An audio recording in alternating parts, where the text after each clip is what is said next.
alasarina na ny apokalipsy araka ny baiboly.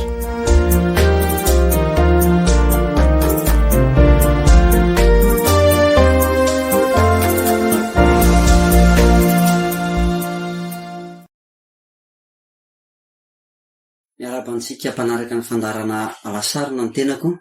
Pastor Toky Andrianarivo no miaraka aminao androany, mitandrina ny fiangonana batista biblika Tsoronmandidy. Araka ny fifandaminana teo amin'ireo mpiara-miasa izay mifarimbona amin'ity alasarina ity dia nitolorana ho anjarako ny amelabelatra amintsika ny apokalipsy toko 2 ny 1 ka hatramin'ny 7. Izany hoe ny taratasy ho an'ny fiangonana Efesosy. Hozaraintsika ho sesion vitsivitsy izy io ary ny ataontsika androany aloha mbola tsy hiditra avy hatrany amin'ny 4 raketiny taratasy ho an'ny Efesosy fa fampidirana ny kapobeny ho an'ireo taratasy 7 ho an'ny fiangonana 7 ireo. Andeha ary hivavakintsika mialohan'ny irosoantsika amin'izay. Petratsika koratan'Andriamanitra sy momba ny fitarian'ny fananany masina izany. Raha eo misaotra fa nomenao ny teninao, azonay vakiana, azonay dinihana sy ianarana, azo azavaina, afaka manao izany zahay noho ny asan'ny fanana masina, noho ny fitarian'ny fanahinao. Dia matoky izay fa andray zavatsoa avy amin'ny teninao n'ity androany ity, avy ao amin'izao boky ny apokalipsy izay ianaranay Mesiasy izao. Dia misaotra noho ny fananana izao fandarana izao amin'ny anaran'i Jesosy. Amen. Fanazavana no irosoantsika voalohany makasika ny ireo taratasy 7 ireo, mombamomba an'ireo taratasy 7 ireo, na atsointsika koa hoe fampidirana ankapobeny. Eto am-panomboana dia tsara ny mampatsiaro fa ireo taratasy ho an'ny fiangonana 7 ireo no andiany voalohany amin'ireo vondrona mandeha tsy fitofito ato amin'ny bokin'ny apokalipsy, izay arahan'ny tombo-kase 7, ireo trompetra 7, ireo fahitana 7, ireo lovy 7. Efa hitantsika tany amin'ny drafitra ankapobeny izay nantsoina hoe seho an-tsehatra ireo rehetra ireo, ka tsy hijanona ela eo tsika fa andehetsika iroso ijery ny firafitra mampitovy ireo taratasy 7 ireo. Efa natsidiky ralafaly tamin'ny sesion faha 120 ihany koa ny firafitra mampitovy ireo taratasy 7 reto, fa iverenantsika jerena aloha ny amin'izay satria io firafitra io no tondrosotra ratsika amin'ity fampianarana androany ity. Misy fizarana 7 miavaka ao anatiny, misy moa manao hoe 9 arakarak'izay zavatra tiana tsindriana, fa ireo teny kely izay manamarika na miverimberina ao anatin' reto taratasy reto no anavahantsika an'izay fizaran'izay. Ny voalohany dia ny fiarabana na ny adresy izay mampafantatra ho an'iza ny taratasy, fantatsika amin'ilay teny soraty ho an'ny anjelin'ny fiangonana any. Ny faharoa dia ny filazana momba ny Kristy ao amin'ny voninahiny, na fampidirana n'ilay hafatra izay alohavan'ilay teny hoe izao no lazainy. Ary ny fahatelo, fankasitrahana na koa hoe tanjaka ananan'ilay fiangonana ialohavan'ilay teny hoe fantatro ny asanao, afa-tsy Laodikia izay tsy nahazo an'izay fankasitrahan'izay. Ny fahaefatra, fanakianana na ny fahalemen'ilay fiangonana, kanefa zao kanefa manateny aminao sy ny sisa, afa-tsisy mirana sy Filadelfia satria izy ireo dia tsy nahazo fanakianana.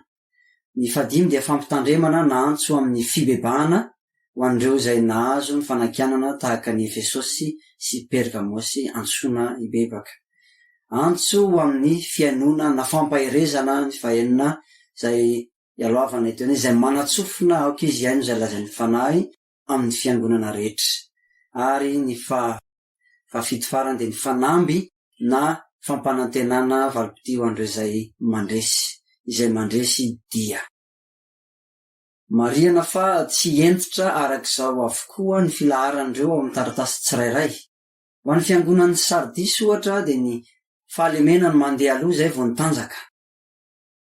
Fantatro ny asanao, dia miresaka fahalemena izy, kanefa dia miresaka nitanjaka izy. Fa ho an'ny fiangonan'ny Efesosy sy Pergamosy Tiatira ohatra dia nitanjaka ny mandeha aloha, fantatro ny asanao, dia miresaka nitanjaka izy, kanefa dia fahalemena indray.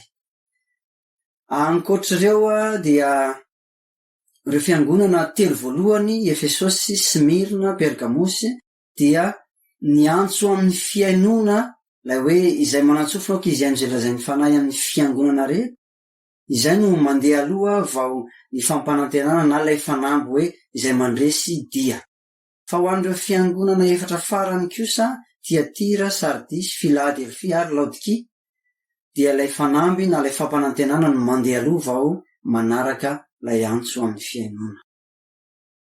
Andeha sika makivaky ireo firafitra ireo ka hitondra fanazavana mahakasika ireo teny na andian-teny verimberina ao amin'ireo taratasy ireo. Samy miandoha amin'ny hoe sorato ho an'ny anjelin'ny fiangonana any, taratasy tsirairay avy. Ny anjelin'ny fiangonana ity dia mampiadevitra ny maro tokoa araka ny efa voalaza ny ralafaly. Ny fandraisana ny anjely na ny fandikana azy dia mampiadevitra, satria ilay teny grika hoe angelos dia midika hoe anjely arabaky teny na koa azo adika hoe messager, mpitondra hafatra. Amin'ny ankapobeny dia reto no tsoakevitra samihafa aroson'ny mpandinika mahakasika azy io. Ho an'ireo mandika azy ho anjely arabaky teny dia manambara fa anjely mpisolo tena ny fiangonana ny an-danitra ireo, représentatif, na koa anjely mpiambina ny fiangonana, gardien. Inona no mahatonga azy ireo miazona izany fomba fijery zany?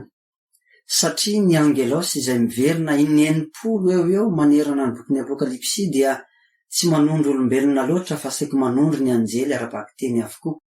Ka toy izany ihany ho izy ireo no tokony andikana ny hoe anjelin'ny fiangonana eto. Tsy vitsy koa ny mandika ny anjely ho olombelona eto, dia tsy iza zany fa antsoina hoe pastera izy ireo na ny loholon'ny fiangonana antoerana. Zay no andikan'ny sasany ny hoe anjelin'ny fiangonana ihany keto, tandrina na loholon'ny fiangonana. Izay mpitondra ny hafatr'Andriamanitra ho an'ny fiangonana, satria ilay teny angelos dia manevitra messager, ka ireo mpitondra ny hafatr'Andriamanitra zany no tondron'izay araka ny filazan'ny mpandinika sasany. Mbola misy fijery hafa ankoatr'izay, tahaka ny hoe iraka nitondra ny taratasy avy any amin'ny jaona makany amin'ny fiangonana izay tondron'ny taratasy ny antsoina hoe anjely eto. Ao koa ny milaza hoe personification fiangonana ihany ireo sy ny sisa, fa tsy tena hibatoerana be amin'ny famakafakana ireo fijery tsirairay avy sika. Na dia izany aza dia ireto misy fanamariana izay mapetrakitsika, na dia ao ireo fahasamihafan'ny fomba fijery ireo dia izao ny zavatra azo antoka.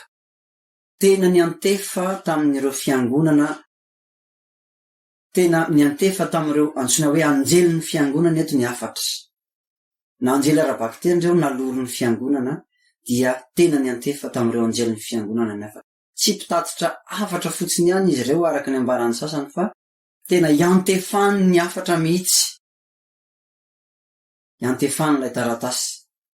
Faharoa, na anjely arabaky teny ireo izay niantefan'ny taratasy ireo na loholona na pastera, dia azo antoka fa tena ho an'ny fiangonana tany Azia ny taratasy, ary milaza ny mombamomba azy ireo tokoa. Ankoatr'izay ny fanazavana efa nentin'ny ralafaly tao amin'ny session faha 112 ny amin'ny kitana 7 dia manampy atsika hitongilana kokoa any amin'ny fandraisana ny anjelin'ny fiangonana ho enti manondro ireo mpitandrina na loholon'ny fiangonana tsirairay. Manasanao hiverina iaino sy hijery izany session faha 112 zany raha mbola tsy naheno ianao fa manampy ny fanazavana izay efa nentin'ny rahalahy teo aloha. Ny fanontaniana lehibe izay tsara mipetraka koa dia hoe ahoana ny tokony handraisantsika ireo taratasy ho an'ny fiangonana 7 tany Azia ireo? Fomba handraisana ny taratasy, misy fijery samihafa ihany koa, tsy hitovizan'ny mpandinika mahakasika ny fomba tokony handraisana ireo taratasy. Ka ny ataontsika voalohany dia hitanisa hoe inona avy ireo fijery tsy maharesy lahatra, ary miainga amin'izay no amoahantsika ny fijery mendrika ao tanana. Voalohany, tsy mikendrena mba hanondro vanim-potoana samihafa ny fandimby teo amin'ny tantaran'ny fiangonana ireto taratasy ireto. Ireo dispensationalista dia mivohy hoe ny fiangonana 7 dia maneho ny toetoetry ny fiainany fiangonana, nandritra ny vanim-potoana samihafa ny fandimby teo amin'ny tantaran'ny fiangonana, nanomboka tamin'ny taonjato voalohany ka hatramin'ny fahataperana izao tontolo izao. Toy izao ny fomba anoritsoritanizy ireo an'izany. Ny Efesosy hoy izy ireo dia manondro ny taonjato voalohany fiangonana mendrim-piderana saingy efa niala tamin'ny fitiavana voalohany. Smirna kosa taonjato voalohany hatramin'ny fahaefatra, niara-ny fanenjehana nataon'ny amperora romanina. Pergamosy taonjato fahaefatra sy fahadimy, nekena ho religion ofisielle ny kristianisma tamin'ny andro ny Constantin. Ary Tiatira taonjato fahaenina hatramin'ny fahadimy ambin'ny folo, izay nanamarika ny nanjakan'ny ekara Eglise katolika romanina ny fivavahana kristianina tandrefana, mandra-pahatonga ny réforme zany. Sardisia dia manondro ny taonjato fahaenina ambin'ny folo sy fito ambin'ny folo, nanomboka ny tsilopilopy ny tara-pahazavan'ny réforme. Philadelphie taonjato fahavalo ambin'ny folo hatramin'ny fahasivy ambin'ny folo, nisiny ny fifohazam-panahy lehibe sy hetsika misionera nisongadina. Ary Laodikia fiangonana ny andro farany izay maneho ny fialan'ny maro amin'ny finoana, voafaritry ny liberalisme sy ny ecumenisme. Ireto misy antony vitsivitsy mahatonga n'io fijery io tsy de maharesy lahatra loatra. Ilay fijery izay mizarazara ny fiangonana fito hoentina manondro ny taonjato samihafa teo amin'ny tantaran'ny fiangonana. Voalohany, tsy manohana izany ny fomba fijery izany ny bokin'ny Apokalipsy. Faharoa, tahaka ireo fiangonana fito tany Azia ihany, izay niaina tamin'ny taonjato voalohany izay voatonona anarana mazava eto, dia tsy voatery tovy avokoa ny zavatra iainan'ny fiangonana toerana tsirairay ao anaty vanim-potoana iray. Ohatra, ao anaty vanim-potoana iray misy mandalo fanenjehana amin'ny vaivay, misy mbola milamina tsara. Ao anaty vanim-potoana iray misy mbola mitana mafy ny tenin'ny fahamarinana, fa misy kosa efa manaraka fampianaran-diso. Ao anaty vanim-potoana iray ihany misy mijoro ary miaritra fahoriana noho ny amin'ny Kristy, fa misy koa manao marimaritra iraisana amin'izao tontolo izao. Noho izany, tsy ny iray amin'ireo taratasy ireo ihany no sahaza ny vanim-potoana iray, fa ny rehetra. Manaraka izany, io fijery io dia mahatonga atsika namaivana ny taratasy izay tsy mifanandrify amin'ny vanim-potoana misy atsika. Raha fiangonan'ny andro farany no misy atsika ankehitriny ary, dia ny taratasy ho an'ny Laodikia ihany izany no sahaza antsika. Dia mety tsy ahasoa, mety tsy haliana antsika akory ary ny mamaky ny taratasy enina hafa. Dia mety tsy ho tratra, tsy ahazo ny soa avy amin'ireo tsika, nefa ny tanjon'Andriamanitra dia ny azon'ny mino, ny azon'ny fiangonana rehetra izay mamaky fankaherezana, fahasoavam-panahy avy amin'ireo taratasy rehetra ireo. Dia tsika hiditra amin'ny fomba fandraisana faharony amin'ireo taratasy ireo. Ahoana ny fomba handraisana azy ireo? Tsy symbole fotsiny ihany akory ireo fiangonana fito ireo, fa tena fiangonana réel mihitsy, tena nisy teo amin'ny tantara. Tena nosorohatana ho an'ny fiangonana fito tany Azia ny taratasy. Nisy ara-tantara izy ireo, ary ny afatra raketin'ny taratasy tsirairay dia mifanaraka tsara amin'ny toetoetra n'ireo tanàna voatondro. Ary azo heverina fa namaritra ny toetoetra ny fiangonana mombamomba n'ireo tanàna ireo. Mbola ho hitantsika izany rehefa miditra amin'ny hafatra raketin'ny taratasy tsirairay avy isika. Ireto zavatra roa ireto dia mbola manamafy ireo fanohanan-kevitra efa voalaza teo, dia ny amin'ny hoe tsy manondro an'ireo vanim-potoana samihafa amin'ny tantaran'ny fiangonana akory ny tanjon'ny taratasy, ary koa tsy symbole fa tena réel ireo. Manohana an'izany hevitra izany reto zavatra roa ireto. Ny isa fito ho isika dia manambara fahatanterana na fahafenoana.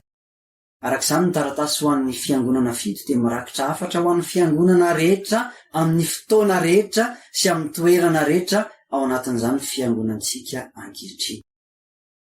Tahaka ireo boky maro ao amin'ny Baiboly ihany koa, ireo boky maro amin'ny Soratra Masina izay na dia nanana ny vanim-potoana nisehoany manokana sy ny olona na ny vahoaka na ny ratanazy aza, de tena nataon'Andriamanitra koa asoa izay rehetra mamaky azy aty aoriana. Tena natao antsika andraisantsika lesona sy fampiarana am'izao androtsika zao. Feny ny amin'ny fomba tokony andraisana ireo taratasy ireo. Tena nosoratana ho an'ireo fiangonana toerana 7 nisy tany Azia ireo tena natao ho an'ny fiangonana amin'ny fotoana rehetra sy ny toerana rehetra ihany koa ary mahasoa antsika ankehitriny.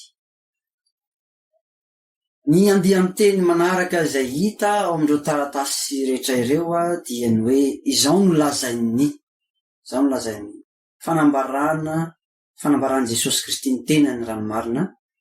Io andiam-teny io dia enti mampiditra ny anarana na mombamomba na ny fihizin'ilay tompon'ny fanambarana, izany hoe mampatsiaro antsika hatrany fa an Jesosy sady momba an Jesosy Kristy ny fanambarana. Io andiam-teny io koa dia mampatsiaro antsika fa manana endrika faminaniana ireo taratasy ireo.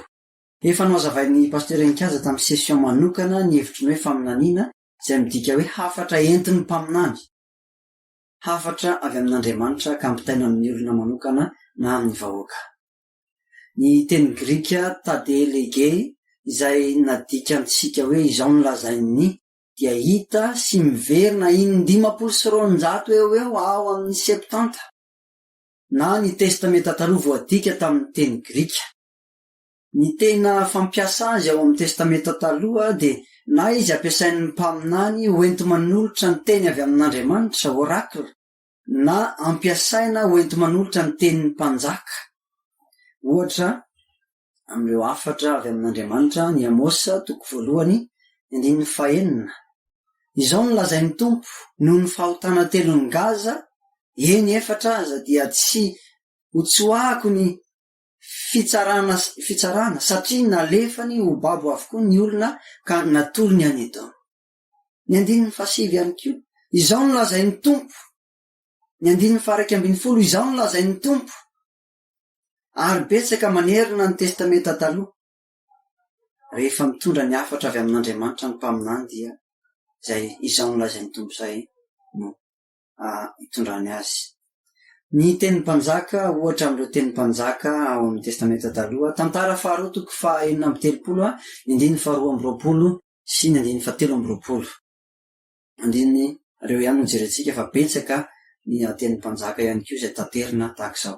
Tamin'ny taona voalohany nanjakan'ny Kirosy mpanjakan'ny Persia dia notairin'ny Tompo ny fanahin'ny Kirosy mpanjakan'ny Persia mba hanatanteraka ny tenin'ny Tompo izay nampilazainy an'i Jeremia, ka nandefa teny manerana ny fanjakany rehetra izy, sady nataony antsoratra koa izany hoe izao no lazain'ny Kirosy mpanjakan'ny Persia. Ny fanjakana rehetra eto ambonin'ny tany dia efa nomeny Tompo Andriamanitra ny lanitra, ary izy efa nandidy ahy hanorina trano ho azy any Jerosalema izay any Joda, koa izy avy aminareo rehetra moa ny olony, ny Tompo Andriamaniny ane homba azy koa aoka hiakatra izy. Reto misy fanamarena tsara atao. Rehefa ampiasaina enti-mitatitra ny 4 avy amin'Andriamanitra ny tadelegea, dia manindry ny mahamarina tanteraka sy ny mahazo itokina n'ilay 4 izany. Marina tanteraka sy azo itokina ilay 4 satria teny mivantana avy amin'Andriamanitra, avy amin'ilay Andriamanitra tsy mahay mandainga. Ary faharoa, rehefa ampiasaina hoenti-mitatitra ny hafatry ny mpanjaka kosa ny tadelegei, dia mampiseho fa manana fahefana ilay 4. De ny fahefan'ny mpanjaka izany, fantatsika tsara hoe ahoana ny tokony asetry ny olona ny teny avy amin'ny mpanjaka izany tany amin'ny testamenta taloha. Amin'ny reto taratasy 7 reto kosa, ny tadelegei dia na hoe ilay izao no lazainy dia ampiasaina ho fanolorana ny 4 avy amin'i Jesosy Kristy. Inona ary ny lanja entin'izany amin'ireo taratasy ireo? Voalohany, mampatsiaro antsika an'ilay Andriamanitra miteny amin'ny olona tao amin'ny testamenta taloha izany. Eto kosa dia ilay zanak'Andriamanitra no miteny amin'ny fiangonany. Mampiseho ny maha-Andriamanitra an' Jesosy Kristy izany, Andriamanitra miteny amin'ny olony. ary raha Andriamanitra izy dia marina sy azo itokiana tanteraka ny afatra ambarana. Faharoa, mampahatsiaro antsika ny mpanjaka ao amin'ny testamenta taloha izay mampita hafatra amin'ny vahoakany koa izany. Eto indray dia ilay lehibe ny mpanjaka amin'ny tany no mampita hafatra amin'ny olona. Noho izany ireo taratasy ireo dia manana ny fahefan'ny mpanjaka ka mitaky fankatoavana na fitandremana avy amin'ireo mamaky azy. Mifanaraka tsara amin'izany anarana amin'izay anarana iantsoana an'i Kristy eo amin'ny Apokalipsy 5:1 ireo ary avy amin'i Jesosy Kristy vavolombelona marina sy lay matoa amin'ny maty ary lehibe ny mpanjaka amin'ny tany. Marina sady azo itokiana avokoa izay lazain'i Jesosy ao amin'ireo taratasy fanombanana ireo satria izy ilay vavolombelona marina, ilay mpaminany manambarany marina. Efa nao zavain'ny rahalafaly zany hoe inona ilay atao hoe vavolombelona marina tamin'ny session tany aloha, ilay mpaminany manambarany marina. Misy fahefana ihany koa ny teny rehetra izay lazain'i Jesosy amin'ny fiangonany tsirairay dia ny fahefan'ny mpanjaka satria izy no lehibe ny mpanjaka amin'ny tany. Ambony no ny fahefan'ireo mpanjaka rehetra izay nifandimby teto amin'izao tontolo izao, ny fahefan'i Jesosy Kristy. Manana an'izany fahefana izany ireo taratasy ireo. Ny teny manaraka izay misongadina ao amin'ireo taratasy 7 koa dia ny hoe fantatro na hoe fantatro ny asanao kanefa.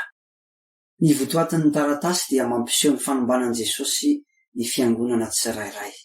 Tsy salasalana ny tena fahafantaran'i Jesosy ny fiangonana tsirairay sy ny asany avy tsy noho ny mahavavolombelona marina azy fotsiny fa satria izy no ambara ho ilay mandeha fovoan'ny fanaovan-jiro 7 dia ny fiangonana 7 izany.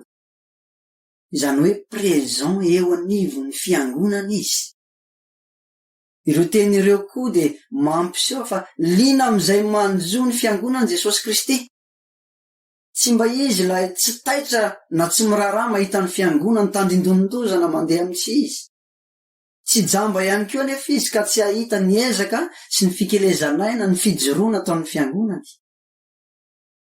Raha mandinika sy manombana ny fiangonana misy anao ianao na ny fiangonana hafa izay hitanao dia mety ho diso ny fahafantaranao azy voafetra ihany. Fa Jesosy kosa raha milaza hoe fantatro dia tsy salasalana fa tena feno sady ampy ny fahalalany, tena fantany marina tokoa. Noho izany dia azo antoka fa tsy ho diso velively ny tomba nataony. Voalanjalanja tsara ireo fa tsy mitanila. Izay mila anarina mafy dia tena anariny mafy, izay mila fankahirezana dia tena ampahirezany, izay efa mandroso dia omeny fankasitrahana. Toy izao miseho an-tsehatra omeny Léon Maurice momba ny toetoetr'ireo fiangonana ireo. Mifanaraka ihany koa izany amin'izay ambaran'ny Craigbill sy Campbell ary David ao amin'ny Révélation ilay Shorter Commentary. Ny Efesosy sy Laodikia ho izy dia tandindondoza, kamporisihana tena be, tandindondoza. Ny Smirna sy Philadelphie indray dia mitoetra tsara ka mendrim-piderana izy ireo.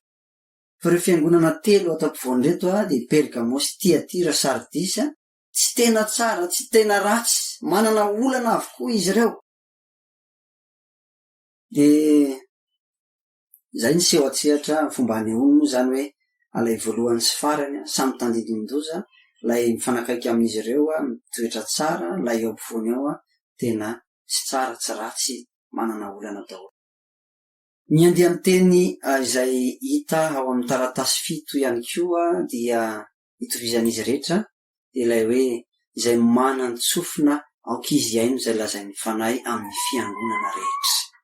Ilay fampahirezana isika.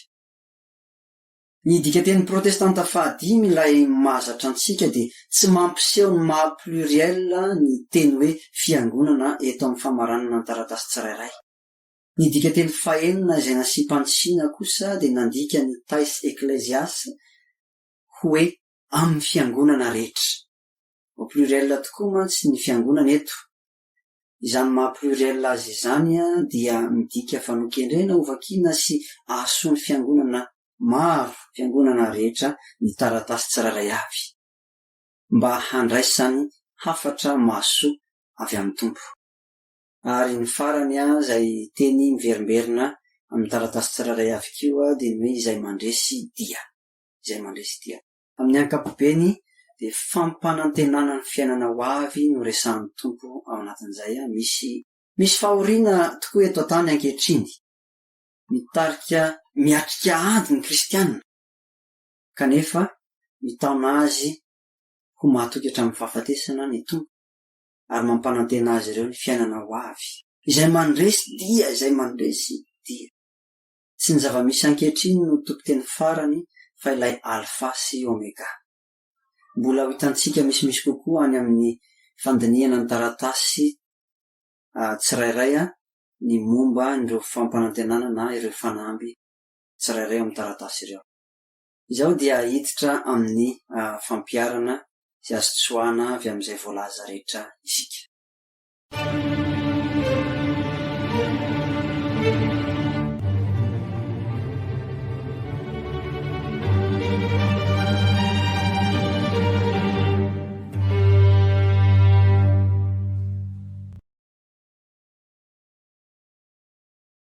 Soraty miverina 12 ao amin'ny bokin'ny Apokalipsy ny teny hoe soraty, ka ny 7 dia hitantsika eto amin'ireto taratasy ireto. Zava-dehibe tokoa ny teny voasoratra efa notsindrina tamintsika tamin'ny sesion tany aloha izany. Mahakasika ny teny voasoratra nefa dia misy foto-dalana tsara rahina ihany amin'ny famakiana sy fandinihana azy. Rehefa mamaky baiboly ianao dia zava-dehibe foana ny mahalala hoe nosoratana ho aniza ilay teny. Manana ny olona voalohany ny antefany mantsy ny hafatra, na ny taratasy ny epistily na ny boky tsiraray io, ka ny heviny ho azy ireo aloha no tadiavina voalohany. Izay vao mandray ny lesona azo ianarana na fampiarana ho antsika ankehitriny. I Paoly apôstôly manokana dia natsapa ny lanjan'ny zavatra voasoratra ka hoy izy ao amin'ireto andininy ireto. Romanina 5:14. Izay rehetra voasoratra fahiny dia nosoratana ho fianarantsika mba hananantsika ny fanantenana noho ny faharetana sy ny finoana avy amin'ny soratra masina. Avy ny tanisa andininy tao amin'ny testamenta taloha izy no milaza n'izany teny izany eto. Ny Korintiana 1:10-9 ihany koa, izany zavatra izany dia tonga anatra ho antsika mba tsy tsiritra zava-dratsy isika toy ny tsiritan'ny reny. 1:12. Ary izany dia nanjo azy ireny mba ho anatra sady voasoratra koa ho fananarana antsika izay hiaran'izao andro farany izao. Mampiseho ireo fa na tsy isika aza ny nivantana ny hafatra voalohany amin'ireo boky voasoratra atao amin'ny baiboly ireo dia azo antoka fa mbola miteny amintsika amin'ny alalan'ireo mihitsy Andriamanitra. Ary azo antoka fa miteny amin'ny fiangonantsika ankehitriny amin'ny alalan'ireo izy, ary ao anatin'izany ireo taratasy 7 izay voarakitra atao amin'ny Apokalipsy ireto. Ny baiboly dia soratra manambara amintsika ny momba an' Jesosy. Tsy ny testamenta vaovao ihany fa ny testamenta taloha koa aza. Izy no ivony. Jesosy izy tenany mihitsy no miteny ao amin'ny Jaona 5:7-30 hoe dininareo ny soratra masina, testamenta taloha io, satria ataonareo fa ao aminy no anananareo fiainana mandrakizay, ary ireny no manambara an Jesosy. Ary koa amin'ny Liko 4:25-7. Ry adala sy votsasaina ka tsy mino izay rehetra nolazainy mpaminany, moa tsy tokony ho niaritra izany va Kristy ka hiditra any amin'ny voninahiny? Dia nanomboka hatramin'ny Mosesy sy ny mpaminany rehetra izy ka nanambara taminy hevitry ny teny milaza azy ao amin'ny soratra masina rehetra.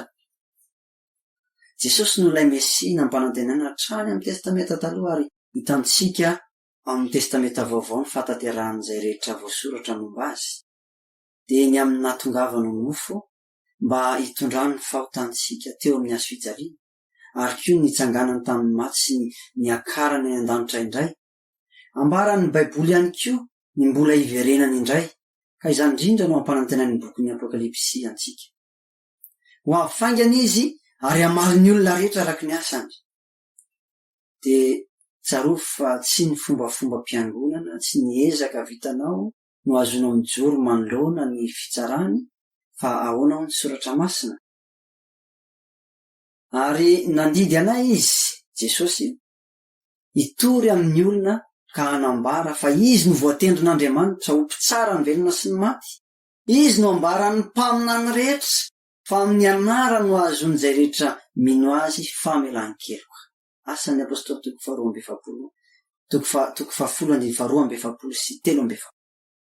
Jesosy no ambaran'ny mpamina ny rehetra. Efa voalazatra any amin'ny testamenta taloha ny amin'ny Jesosy. Amin'ny anara no azon'izay rehetra mino azy famelan-keloka. Ka izay rehetra ty azo famelan-keloka dia ny finoany an' Jesosy no azony an'izay. Ny fakapanahy izay tsara hitandremana ihany koa anatin'ny fampiarana isika dia izao: ireo taratasy ho an'ny fiangonana fito ireo dia mampifandray ny toetra n'ilay fiangonana amin'ny toetr'ireo tanàna nisy azy. Mampatsiaro antsika izany fa mora foana ny andraisan'ny fiangonana ny fotom-pisainana na kolotsaina, ny fomba mampanao, ny valeur na soatoavin'ny tanàna misy azy. Ny tena olana dia indraindray tsy hain'ny fiangonana intsony ny manavaka, ny mahasoa sy ny mampandroso ao anatin'izany. Ka na ny ratsy fanaon'ny fiarahamonina aza dia mety hampita hatrao anatin'ny fiangonana. Ny fiangonana miaina eo anivon'ny tanàna na firenena mandroso ohatra dia mety afara tahaka ny Laodikea raha tsy mitandrina. Mety ny volany, ny arenany no tonga reharehany sy ivony fa tsy Kristy intsony. Ny fahalovan'ny fiarahamonina tao Korinto ihany koa dia efa niditra sy nahazo vahana teo amin'ny fiangonana. Na tonga ny Paoly nilaza sy nanindry fatratra hoe tsy ny zavatra rehetra no mahasoa ary tsy ny zavatra rehetra no mampandroso. Eo anatrehan'izay dia manampy atsika ny mamaky sy mandinika izay voasoratra amin'ireto taratasy fito ireto, andraisantsika fananarana, fampitandremana, famporisiana sy ny sisa. Ilain'ny fiangonana ihany koa ny manao jeritodika, manao ahoana ny fitiavan'ny tompo, manao ahoana ny asany. Mbola tena miorina amin'ny fahamarinana araka ny soratra masina ve? Mbola ny soratra masina ve no fahefa ambony indrindra mamaritra ny fiainany sy ny ataony, sa efa ny kolotsaina, ny tradition, ny zavatra hafa, fotom-pisaina ny fiarahamonina sy ny sisa? Mbola Kristy ve no ivony, sa olona, sa vola, sa reny? Zava-dehibe ny manao jeritodika endrika ray amin'izay nitsatsika ato amin'reto taratasy fito reto, tena ampiaon'i Jesosy Kristy banjina ny maizy azy ilay fiangonana tsiraray avy. Ny tompony hitahy sy hiaro ny fiangonana misy antsika tsiraray, ho an'Andriamanitra irery any ny voninahitra ary ho antsika kosa ny fiadanany. Izay no azontsika ny fampizarana androany, manasanao hanaraka ny toyny amin'ny heriny anio, ivavaksika ho fanomezam-boninahitra an'Andriamanitra. Misaotra anao izay ry Andriamanitra fa na dia voafetra aza ny fisainanay, dia ny fananao masina kosa tena afaka mitarika. Dia misaotra nanazavanay ary misaotra tena hitahiry ny fiangonanao rehetra eto Madagasikara, amin'ny toerana misy anay tsiraray avy sy manerina izao tontolo izao mihitsy keo. Dia misaotra anao tena hiaro ny fiangonanao, hitahiry azy amin'ny tananao mahery, ampahery, amporisika ary tena mankasitraka fa afaka mandray lesona avy amin'ireo taratasy ho an'ny fiangonana fito tany Aziza ankehitriny. Dia tehirizo amponay ny zavatra izay ny anarana mba hitoetra sy hamaka ary hanova ny fiainanay sy ny fiainan'ny fiangonana. Amin'ny anaranao Jesosy no anaovany ny vavaka. Amen.